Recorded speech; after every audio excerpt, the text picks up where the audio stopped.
Salut à tous, c'est Aketo et je vous souhaite la bienvenue sur la troisième partie de cette série DJVJ. Donc premièrement, je vais vous souhaiter la bonne année puisque on est enfin en 2013 et j'espère que ça va bien se passer pour vous en 2013. Donc j'espère que vous avez passé de bonnes fêtes de fin d'année. Et voilà. Donc la troisième partie est arrivée un peu tard puisque j'ai eu un petit peu des soucis au niveau matériel. Donc là, j'en profite que je suis un week-end pour sortir un épisode.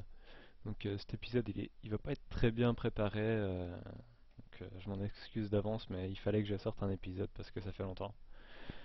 Donc alors, au niveau des changements, qu'est-ce qui s'est passé? Donc j'ai mis en place un Git pour que vous puissiez directement eh bien, télécharger le code de chaque épisode. Donc c'est accessible via cette adresse-là. Donc j'ai mis en place une simple redirection vers l'adresse Git du repository. Donc vous pouvez trouver pour chaque épisode un- un dossier, tout simplement, avec le projet directement compatible avec Eclipse. Donc voilà, vous pouvez télécharger les sources de chaque épisode. Ça vous permettra en même temps de suivre avec moi directement le code que j'ai. Donc alors sinon au niveau des autres changements, il y a Slick directement. Quand vous accédez au site de Slick, vous vous retrouvez sur cette nouvelle version du site. Donc c'est un peu plus sympathique que l'ancienne version, puisque elle n'était pas maintenue et les informations n'étaient pas à jour en fait. J'avais pas vu ça, mais là on peut voir qu'il y a la dernière news date du 4 juin 2011. Et là, il y a pas mal de news depuis pas mal de temps. Et j'avais pas vu ça. Mais voilà, donc ça c'est le nouveau site. J'espère qu'il y aura un peu plus de documentation, ça serait cool. Alors sinon, au niveau des autres changements, vous pourrez remarquer que Eclipse, moi j'utilise la version Juno. Donc au niveau des changements, il y aura juste des changements visuels pour vous, hein. Il n'y aura pas, il y aura rien d'autre au niveau des changements d'Eclipse. Alors, sinon, de quoi je vais parler dans cet épisode? Donc dans cet épisode, je vais parler à propos des bases du jeu, en fait. Comment est-ce quelles sont les bases au niveau programmation pour faire un jeu? Donc un jeu, par exemple, il a besoin des entrées utilisateurs, donc le clavier, la souris, etc., pour pouvoir interagir avec l'utilisateur. Il aura besoin aussi d'un moteur pour dessiner les différents éléments graphiques. Et ce moteur aussi, il va mettre à jour les éléments du jeu. C'est-à-dire quand vous allez déplacer la souris ou faire des actions au clavier, c'est lui qui va interagir avec ce, ce clavier et puis le jeu pour mettre à jour les données, par exemple les positions de votre joueur ou les positions des, des bâtiments ou je ne sais quoi, quelles entités que vous pouvez déplacer ou contrôler. Donc c'est parti pour le code. Voilà. Donc j'ai créé un dossier, le même projet en fait qu'avant. Donc j'ai fait une copie. Donc comme ça en fait dans le guide vous pourrez télécharger chaque version de chaque épisode. C'est le même à chaque fois, hein. C'est une copie et puis on repart de la même base. Comme ça permet d'avoir une suite constructive.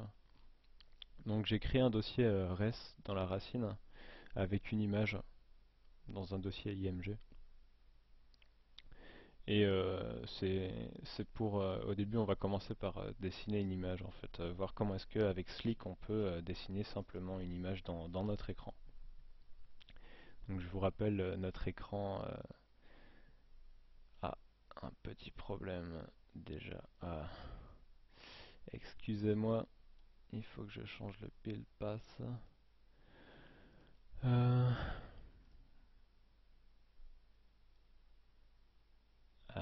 petit problème.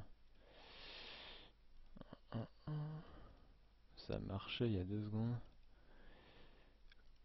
juste avant que je lance l'épisode. euh, Ah, bien sûr, il trouve pas mon main.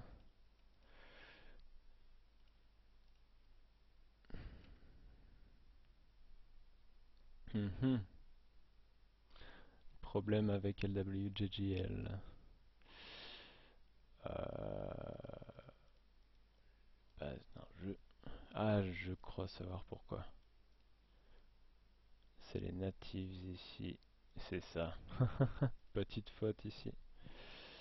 Voilà. Ok. Donc, je vous rappelle que notre application elle ressemblait à ça. Donc, une simple fenêtre noire de 800 par 600 avec le nombre de FPS qui s'affiche par défaut de Slick. Et donc là, on est, il me semble, dans notre état menu. Si je me souviens bien, donc, on va aller dans notre application. On va baisser un peu ça. Voilà. Donc menu qui était en position 0, jeu qui était en position 1, on les a attribués à notre App Game Container dans notre application. On a démarré notre application 800 par 600 et le false ici c'est le full screen, voilà, le full screen. Et puis après on a démarré notre application, on a lancé notre état menu. L'état menu qui récupère donc l'ID, vous vous souvenez pour la position dans l'ordre des états, qui implémente, qui est, excusez-moi, hérite de Basic Game State, qui implémente trois méthodes, donc init, update, render. Petit récap juste.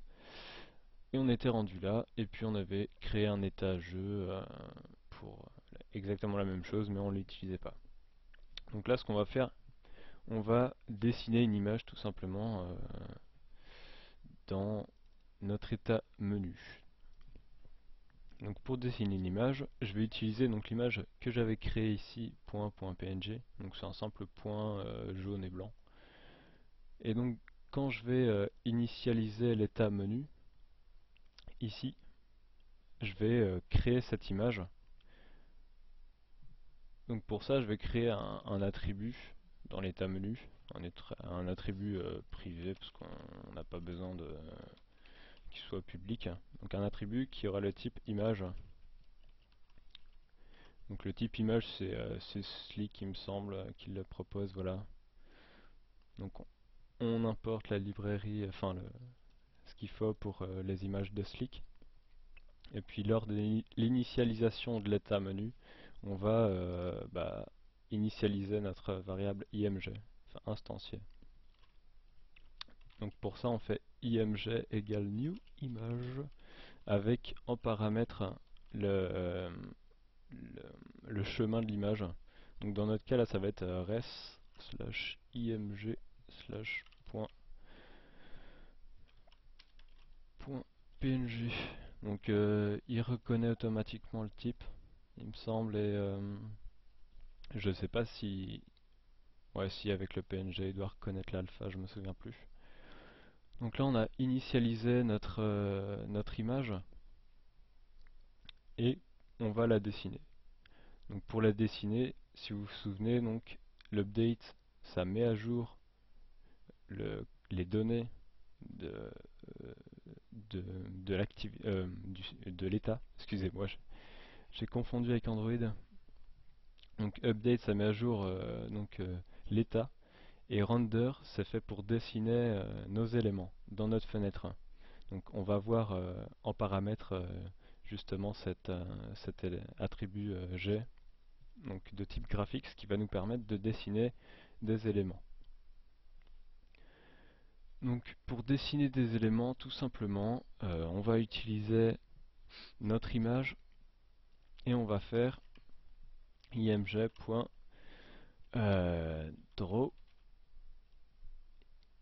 avec des coordonnées. Donc ces coordonnées, voilà, je vais reprendre l'application, enfin le petit jeu. Donc ces coordonnées, comment ça se passe dans une fenêtre en programmation? Donc dans la plupart des cas, les coordonnées commencent en haut à gauche, c'est-à-dire le x, y, 0 c'est ici. Après, plus vous allez augmenter la valeur de x, ça va partir vers la droite. Donc c'est-à-dire ici c'est 0, ici c'est 800. Si vous vous souvenez, la largeur du jeu, c'est 800 pixels. Et en bas, vous aurez donc y qui est égal à 600, du coup 600 pixels puisque c'est un 800 par 600. Du coup, toutes vos coordonnées vont commencer ici, par défaut. Il me semble que du coup, avec Slick, on peut les faire commencer un peu partout où on veut, mais par défaut, l'origine du graphique, si on pourrait l'origine de la grille de votre écran, c'est ici, 0, 0. Donc du coup, pour dessiner notre image, on va la dessiner à peu près au milieu. Bon, ça c'est simple, hein, ce sera toujours la même chose pour tout. Donc au milieu, le premier paramètre c'est x. Donc pour calculer x au milieu, on va simplement faire, du coup, on va récupérer, ce serait bien la taille de notre fenêtre. Donc pour faire ça, il me semble qu'on va dans le container. Point. Après, on va chercher. euh, il veut pas focus. Get width, il me semble. Get width qui nous retourne. Il veut pas. Ouais, bah ça va être get width. Logiquement. Donc ça va être get width qui retourne un int.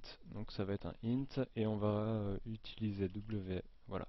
Donc là on va récupérer la largeur de notre fenêtre puisque ça nous permettra d'avoir quelque chose de plutôt variable. Comme ça on va pouvoir comment dire utiliser des tailles de fenêtres variables parce que sinon vous pourrez toujours jouer en 800 par 600 et le joueur ne pourra pas forcément changer de résolution si vous mettez des valeurs fixes. Donc là, on pourrait très bien mettre pour optimiser la chose, on pourrait très bien mettre cette ligne ici dans l'update et mettre des coordonnées ici dans l'attribut menu pour mettre à jour les coordonnées de l'image. D'ailleurs, on va le faire. On va le faire, voilà. On va faire les choses bien. Donc du coup, on va déplacer cette ligne ici dans la méthode update qui va mettre à jour les coordonnées de l'image. Comme ça, on pourra interagir avec l'image par la suite, par exemple avec les entrées de la souris. Ouais, ça c'est une bonne idée. Du coup, on va récupérer aussi la hauteur de la fenêtre. Donc h égale container.getHeight. Donc là, on va récupérer la hauteur de la fenêtre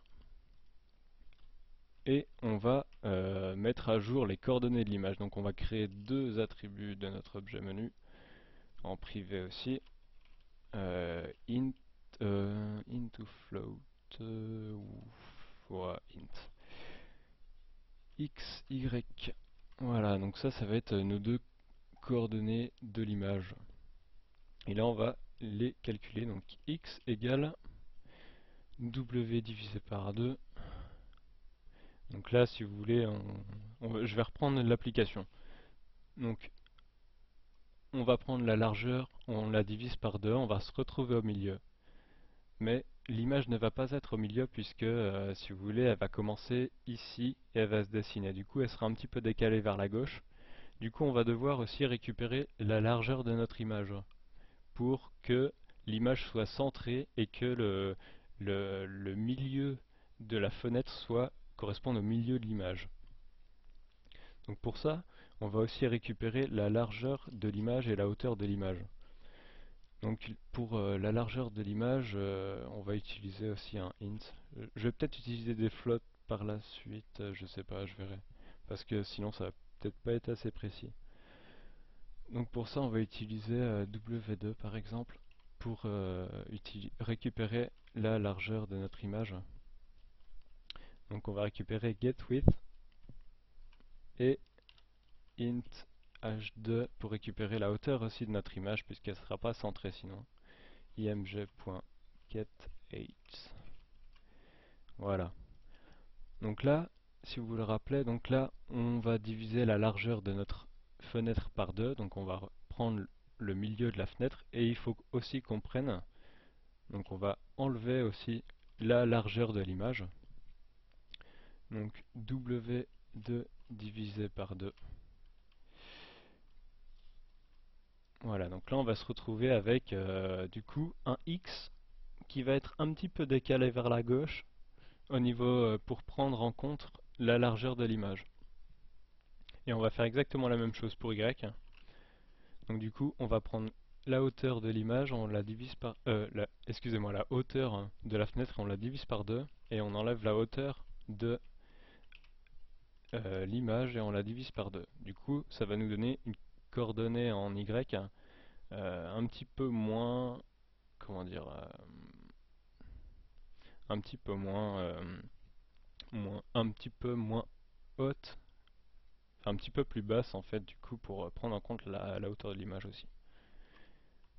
Donc là, à chaque fois on met à jour les coordonnées de l'image et on prend le milieu, etc. Et ça met à jour les X et Y de l'attribut menu, enfin de l'objet menu, excusez-moi. Et on va pouvoir les réutiliser du coup dans notre méthode de rendu pour dessiner notre image. Donc là on lui donne simplement X et Y. Et donc là, je sauvegarde, je vérifie que j'ai bien fait les choses, donc img, new image, on va chercher l'image qui est ici, resimg.png, on met à jour les coordonnées, tac, et on dessine, ok. Donc on lance, non, d'abord je vais quitter l'autre, ici, je relance, et c'est parti. Donc là on voit, il y a l'image qui est dessinée parfaitement au milieu, ici, le petit point, impeccable. Donc maintenant, on va voir comment interagir avec l'utilisateur, donc la souris. Par exemple, on va essayer à ce que le point suive la souris. Donc pour ça, on va avoir besoin, je vais quitter l'application. Pour ça, on va avoir besoin d'un attribut input. Donc c'est la librairie de Slick qui propose ça aussi. Ça va permettre d'interagir avec ça va permettre d'interagir avec bah, toutes les entrées utilisateurs, c'est-à-dire tant bien la souris que le clavier. Alors pour ça, on va initialiser aussi au début de l'instanciation de l'état menu. On va initialiser donc les entrées utilisateurs. Donc new input, non, excusez-moi, c'est le game container get input. Voilà. Donc là, on va récupérer les inputs via le game container et on l'attribue à notre attribut input. Et dans l'update, c'est dans cette méthode-là qu'on va récupérer justement nos inputs avant de mettre à jour justement les données et après afficher les données. Donc là, ici, on va créer une nouvelle méthode qui va récupérer les inputs. Qu'est-ce qu'il va faire? Bah non, on va les récupérer ici, on va pas créer de méthode. Donc pour ça, donc on va définir donc deux variables qui vont récupérer justement les coordonnées de la souris. Et ces coordonnées de la souris vont correspondre au milieu de l'image et qui va dessiner donc bah, le point en fonction des coordonnées de la souris. Donc on va plus récupérer la largeur de, de la fenêtre en question, puisque comment dire, on va plus récupérer voilà la largeur de la fenêtre en question puisque ça va suivre les coordonnées de la souris. Donc ça, W, on va plus récupérer du coup ici le. Qu'est-ce qu'on va récupérer d'ailleurs? On va récupérer du coup bah, input.get mouse6, voilà, absolute il me semble pas. Du coup là on va récupérer en largeur donc le mouse X. Donc là quand on va... ouais non, je l'ai pas lancé.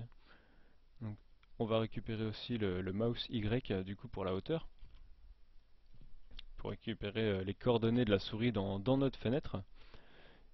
Et on va récupérer, on récupère toujours donc du coup la largeur et la hauteur de l'image pour que ça corresponde, que le curseur de la souris corresponde au milieu de l'image.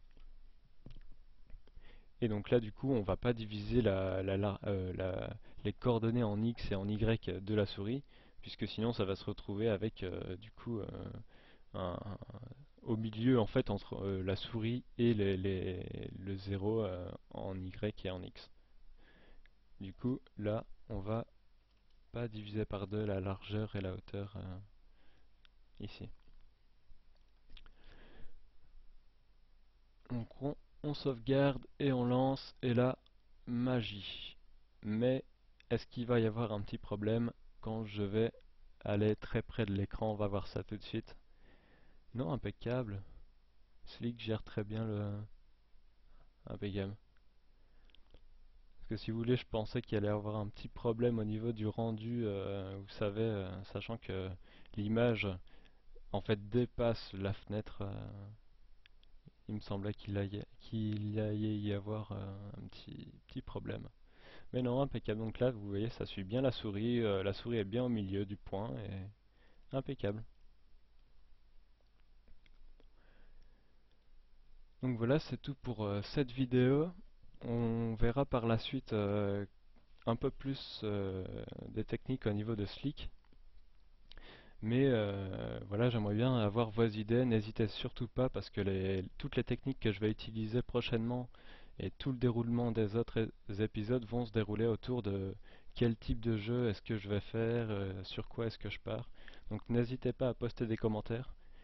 Donc j'essaierai de faire un peu plus de vidéos par la suite parce que c'est vrai que ça me semble un peu juste au niveau du ratio de vidéo au niveau du temps. Parce que c'est vrai que ça fait longtemps que j'ai pas fait de vidéo et ouais, il faut que je m'y mette et j'espère que j'aurai l'occasion d'en faire parce que en ce moment c'est vrai que c'est un petit peu juste au niveau du matériel et c'est vrai que pour faire des vidéos de ce genre là il faut avoir une certaine qualité parce que sinon ça sert un peu à rien d'avoir une qualité un peu pourrie et ne rien voir du tout au niveau du code, ça sert à rien du tout. Donc voilà, j'espère arriver à vous proposer des vidéos d'une certaine qualité au niveau de la vision du code. Parce que c'est très important, je pense, que vous pouviez suivre en même temps que moi, en même temps que de ce que je fais. Donc voilà. Allez, bah du coup on se revoit dans la prochaine vidéo et j'espère avoir des commentaires de votre part. Allez, salut!